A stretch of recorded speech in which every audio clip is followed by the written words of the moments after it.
आम्ही निघालो होतो स्मोकी माउंटनला फॉल कलर्स बघायला, पण ऑल वी सॉ इज ट्रॅफिक लाईट्स आणि ट्रॅफिकमध्ये अडकलेल्या गाड्यांचे ब्रेक लाईट्स.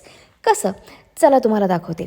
नमस्कार, हा आहे आमच्या ग्रुप ट्रिपचा डे 2. झालं असं की आम्ही आदल्या दिवशी मुक्कामी आलो होतो गॅटलिनबर्गला. गॅटलिनबर्गमधून सकाळी मस्त सगळेजण उठले, ब्रेकफास्ट केला, आवरलं आणि निघालो स्मोकी माउंटनला.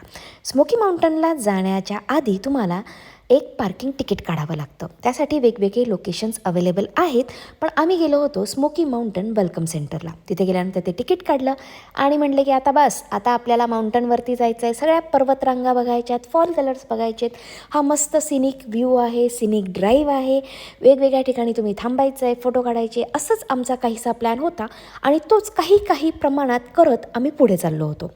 आता स्मोकी माउंटनवरती ना सगळ्यात बेस्ट जो स्पॉट आहे, ज्या ठिकाणावरून तुम्हाला सगळ्या पर्वतरांगा बघायला मिळतात ना, त्याचं नाव आहे कुवोही व्हिजिटर सेंटर.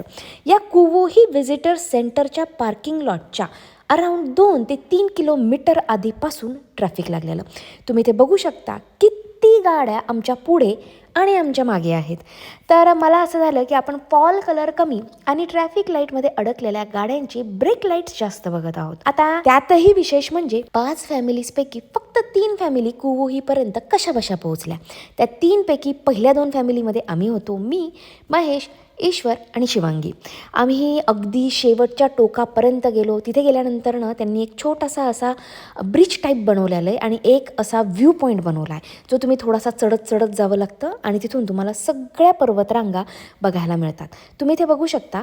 या माउंटन्सला स्मोकी माउंटन का म्हणतात, तर इथे या सगळ्या माउंटन्समधून ना धूर आल्यासारखा वाटतो, त्यामुळे यांचं नाव स्मोकी माउंटन आहे. बाय द वे, ह्या इथल्या स्पॉटला येईपर्यंत ना जीव जातो बरं का. एक ट्रेल आहे जो तुम्हाला करावा लागतो आणि जो खूप स्टीप आहे, त्यामुळे थोडं पाणी, जेवण तुमच्यासोबत असू द्या. तिथे खायला प्यायला काहीही मिळत नाही, तिथे कुठलंही रेस्टॉरंट नाही. तेवढं करून आम्ही खाली आलो. त्यावेळेस तिसरी फॅमिली आम्हाला भेटली, स्नेहल आणि माधवी. आम्ही सगळ्यांनी थोडेसे फोटो सेशन केलं, व्हिडिओ काढले आणि निघालो परत आमच्या डेस्टिनेशनला. उरलेल्या 2 फॅमिलीजनी ते रामराम ठोकला. ते अर्ध्या रस्त्यातूनच परत निघाले. ते म्हणाले आम्हाला पर्वतरांगा नाही, आम्हाला भूक लागली, आम्हाला खायचे पराठे. तर आम्ही चाललो घरी आणि ते निघाले परत. बट समहाऊ आम्ही 3 फॅमिलीजनी हा स्पॉट कव्हर केला. तर भेटूयात उद्याच्या व्हिडिओमध्ये विथ न्यू डेस्टिनेशन. बाय.